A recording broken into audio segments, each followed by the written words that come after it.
இன்னைக்கு வாங்க நம்ம முட்டை பிரியாணி பண்ண போகிறோம். ஃபஸ்ட்டு வாங்க பார்த்துக்கலாம். ஒரு குக்கர் அடுப்பில் வச்சுட்டு தாளிக்கிற பொருள் கரம் மசாலா ஐட்டங்கள், அதான் பிரிஞ்சி இலை 1, பட்டை 2, ஸ்டார் 1, ஏலக்காய் 2, கிராம்பு 1, ஏதாவது ஜாதி பத்திரி 1. இப்போ 2 பெரிய வெங்காயம் சின்னதாக இருக்கனால 2 எடுத்துருக்கேன். மீடியம் சைஸாக 2 எடுத்துக்கோங்க. சீக்கிரம் வதங்குறதுக்காக கொஞ்சம் உப்பு போட்டுக்கோங்க. இப்போ நல்ல வெங்காயம் கோல்டன் ப்ரௌன் வந்துருச்சு. அதாவது எந்த ஒரு பிரியாணிக்குமே வெங்காயம் இந்த அளவுக்கு வதங்கினா தான் நல்லாயிருக்கும். இப்போ 1 டீஸ்பூன் இஞ்சி பூண்டு நல்லா கோவரமாக போட்டுக்கோங்க. நான் 1 கிளாஸ் தான் எடுத்திருக்கேன், அதனால் 1 ஸ்பூன் போட்டுக்கேன். நீங்கள் அளவுகளை கூட்டும்போது எல்லாமே அளவுகளையும் கூட்டிக்கணும். அரிசி கூட எடுத்திங்கன்னா அந்த அளவு கூட்டிக்கணும். இப்போ ஒரே ஒரு தக்காளி, பெரிய தக்காளி 1 தக்காளி, அதில் ஒரு பிடிச்சப்படி புதினா தழை, அதில் பாதி அளவு கொத்தமல்லி தழை, 2 பச்சை மிளகாய் கீரி போட்டிருக்கேன். இது நல்லா வதங்கி வரட்டும். இப்போ இதில் மிளகாத்தூள் 1 டீஸ்பூன் தான். உங்கள் காரத்துக்கு ஏற்ற மாதிரி போட்டுக்கோங்க. காரம் நாங்கள் கம்மியாக சாப்பிட்றதுனால நான் கம்மியாக போட்டிருக்கேன். சும்மா 1 பிஞ்ச் மஞ்சத்தூள். பிரியாணிக்கெல்லாம் மஞ்சத்தூள் அதிகமாக போடக்கூடாது, அப்போ கலரே மாறி போயிடும். இப்போ நல்லா வதங்கி வரட்டும். நல்லா வதங்கிருச்சு. இப்போ 1 கப்பு தயிர், 10 ரூபா கப்பு கடையில் விற்கும் இல்லைங்களா, அந்த கப்பில் அளவு எடுத்துக்கோங்க. இதில் 1 கப்பு தயிர் போட்டு இந்த தயிர் திரியாக இல்லாமல் நல்லா அப்படி எண்ணெய் பிரிஞ்சு வர்ற அளவுக்கு வதக்கணும். நான் எப்போவுமே பிரியாணி கிண்டும் போதெல்லாம் இதான் சொல்லுவேன். நீங்கள் அதே மாதிரி தான் பாருங்கள். இப்போ பாருங்கள், தயிர் திரியாக இருக்குது. இப்படி இருக்கக்கூடாது. இப்போ நல்லா அந்த திரியெல்லாம் இல்லாமல் லைட்டாக எண்ணெய் கசிஞ்சு வந்துருச்சு பாருங்கள். இப்போ நம்ம என்ன பண்ணிடலாம், தண்ணி. நான் 1 கிளாஸ் பாஸ்மதி ரைஸ் எடுத்திருக்கேன். அதுக்கு 1.5 ஊற்றிருக்கேன். ஏன் 1.5 ஊற்றிருக்கேன் அப்படின்னா, இப்போ நான் குக்கரில் மூடி அப்படியே விசில் வைக்கிறதா இருந்தால் 1.25 போதும். நான் அந்த மாதிரி பண்ணல. இதுலேயே அப்படியே வேக வச்சு அதுக்கப்புறம் ஒரு 10 நிமிஷம் நம்ம தம் போடுவோம். அதனால 1.5 போடணும். ரைஸ் வேகிற அளவுக்கு வேணும் இல்லைங்களா. பாஸ்மதி ரைஸை நல்லா கழுவி 1/2 மணி நேரம் ஊற வச்சுருக்கேன். இப்போ இதில் உப்பு காரம் எல்லாம் செக் பண்ணிக்கோங்க.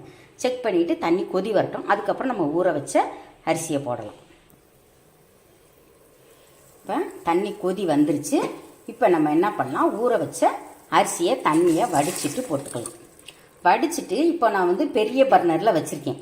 இதை என்ன பண்ணும், சின்ன பர்னர் இருக்கிறதுலே சின்ன பர்னரில் தூக்கி வச்சுருங்க.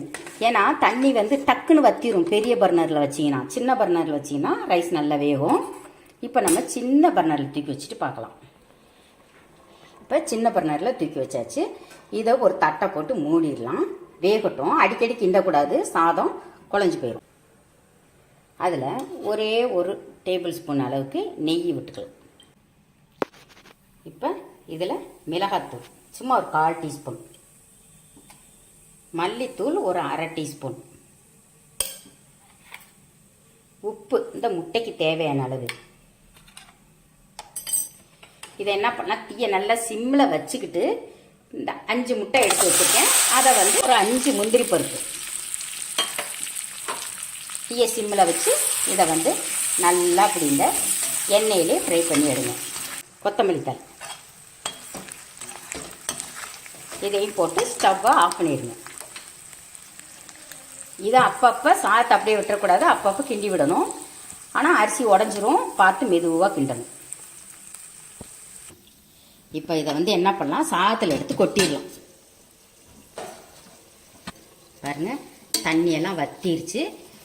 இப்போ ஒரு கிளர் லைட்டாக அப்படி கிளறி விட்டுட்டு இந்த எண்ணெயில் வறுத்த முட்டையை தூக்கி போட்டுறேன். இப்போ பக்கத்தில் ஒரு தோசைக்கல்லை அடுப்பில் வச்சாச்சு. அதில் தூக்கி ஒரு 10 நிமிஷம் தம் போட்டுடலாம். இப்போ இதை என்ன பண்ணிடலாம், குக்கரை மூடி வச்சிடலாம். இப்போ கொத்தமல்லி தழை மேலே கொஞ்சம் போட்டுக்கலாம். புதினா கொஞ்சம், சும்மா ஒரு 4 இலை அவ்வளோதான். இப்போ குக்கரை மூடிடலாம். மூடி தோசைக்கல் மேலே தான் வச்சுருக்கோம். கரெக்டாக ஒரு 10 நிமிஷம் கழித்து பார்க்கலாம். இப்போ 10 நிமிஷம் ஆயிடுச்சு. இப்போ திறந்துடலாம். 10 நிமிஷம் உடனே தரக்கூடாது, திருப்பியும் விட்டுறணும். அந்த ஸ்டீமெல்லாம் போகிற அளவுக்கு விட்டுறணும். இப்போ ஒரு ஓரமாக எடுத்து கிளறணும்.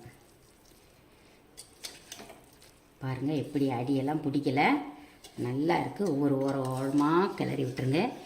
நம்ம சேனலை புதுசாக பார்க்குறவங்க சப்ஸ்கிரைப் பண்ணி வச்சுக்கோங்க. பக்கத்தில் ஒரு பெல் பட்டன் இருக்கும், அதையும் கிளிக் பண்ணி வச்சுக்கோங்க. பிடிச்சிருந்தா ஃப்ரெண்ட்ஸ்கெல்லாம் ஷேர் பண்ணி விடுங்க. இப்படியே குக்கரில் வச்சிங்கன்னா பாஸ்மதி ரைஸ் குழஞ்சி போயிடும். தனியாக ஒரு பாத்திரத்தில் எடுத்து வச்சுருங்க. தேங்க்யூ.